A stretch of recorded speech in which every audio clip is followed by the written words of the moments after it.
stop tests in the atmosphere.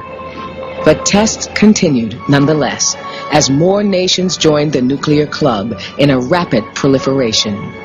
France was there by 1960, China by 1964. Soon India, Pakistan, Israel, South Africa were all working on secret bomb programs. China achieved the H-bomb in 1967. This is a gigantic success of Mao Zedong's thought. This is a gigantic success of the general line. Long live the Chinese Communist Party. Long live Chairman Mao.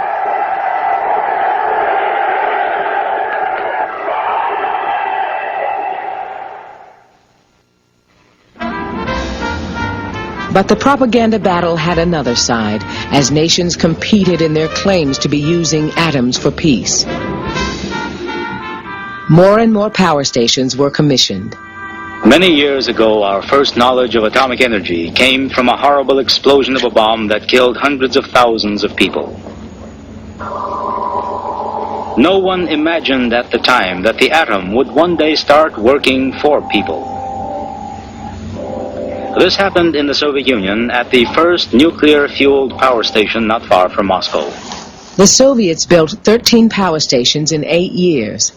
Many were close to major towns: Smolensk, Chernobyl near Kiev, and Leningrad. The Lenin nuclear power station in Leningrad. Each of its 4 turbines has a 1 million kilowatt capacity. All the equipment is Soviet-made. The station is absolutely safe for personnel and for nearby residents. This is where the power workers live. No dust, no smog, no soot, and a powerful nuclear power station nearby. In the West, a trusting public accepted the proposition that nuclear power could take over from other fuels.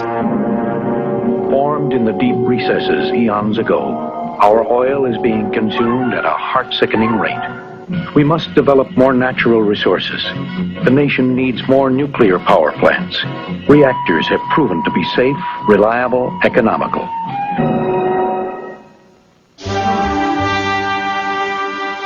The public was persuaded that investment in the nuclear future was essential. Billions of dollars were spent building power stations. By 1980, 260 reactors were in service in 24 countries.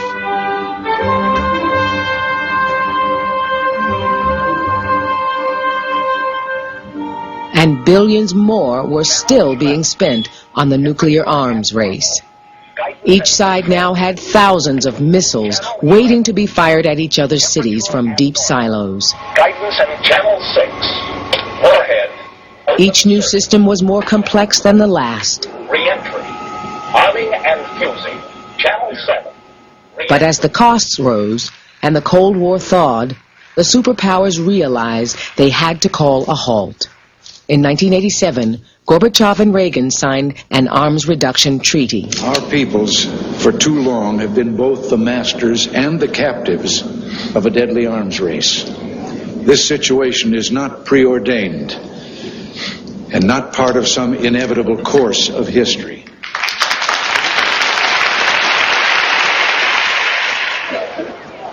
While politicians had tried to do something about the fear of nuclear war, people had growing concerns about the nuclear peace. Fears that the power stations could leak radiation grew after the 3 Mile Island accident in 1979. A new generation was less willing to believe the experts. In the West, each new project was opposed, although scientists continued to say that the fears were unfounded.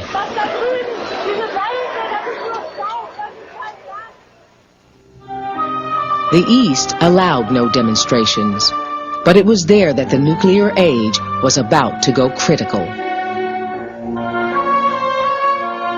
The Chernobyl reactor was 60 miles from Kiev. Most of its workers lived in the town of Pripyat, half a mile from the plant, which supplied electricity to much of the Western Soviet Union. In April 1986, the accident they'd been told was impossible happened.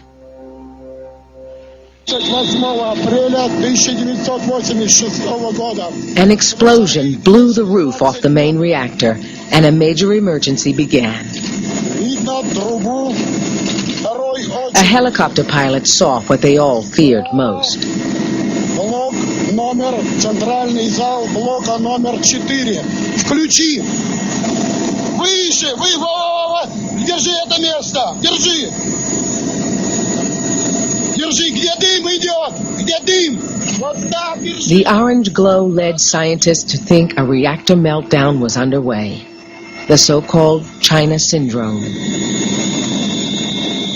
The Soviet government tried to hush the incident up. In a desperate race against time, engineers worked to put out the fire and discover what was happening at the heart of the reactor. They cut a hole through the 10-foot concrete lining. And one person had to do the most dangerous job of all. Go right underneath the reactor and see if the radioactive core was burning through. Veniamin Pryanichnikov volunteered. When he climbed through, he didn't know what he'd find. When I pulled open the cover, I felt something pouring on my head. All I was wearing was a thin protective cap.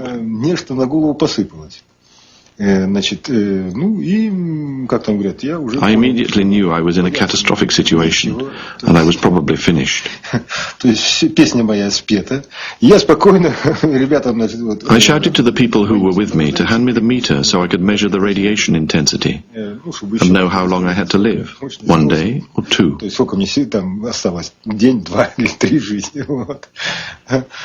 The meter showed about 200 units, maybe 250, but no more than that. It was then I realized that I was all right. I was alive. Though an actual meltdown hadn't occurred, there had been a massive leak of radiation. A complete evacuation of a 20-mile zone around Chernobyl was ordered. Внимание, внимание! Уважаемые товарищи, в связи с аварией на Чернобыльской атомной электростанции в городе Припяти складывается неблагоприятная радиационная обстановка. Сегодня, 27 апреля, начиная с 14:00 часов, возникает необходимость провести временную эвакуацию жителей города в близлежащие населенные пункты Киевской области. As the families left, young army conscripts were brought in to help clear up. With no special protective clothing available, they had to improvise.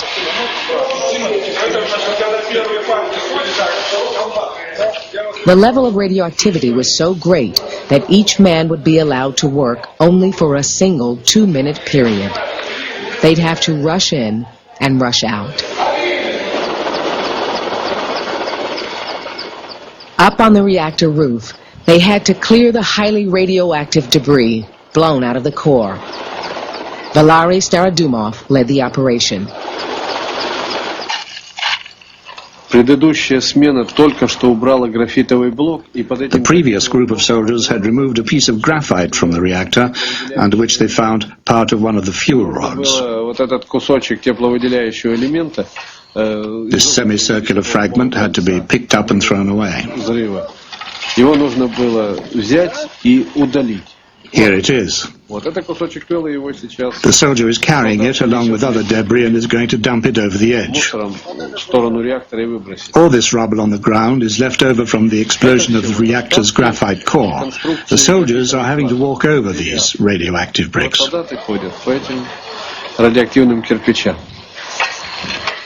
It's clear it was everyone's duty to reduce the dangers after the explosion. I'm the father of two, and I knew that the accident was particularly risky for our children because of the long-term consequences.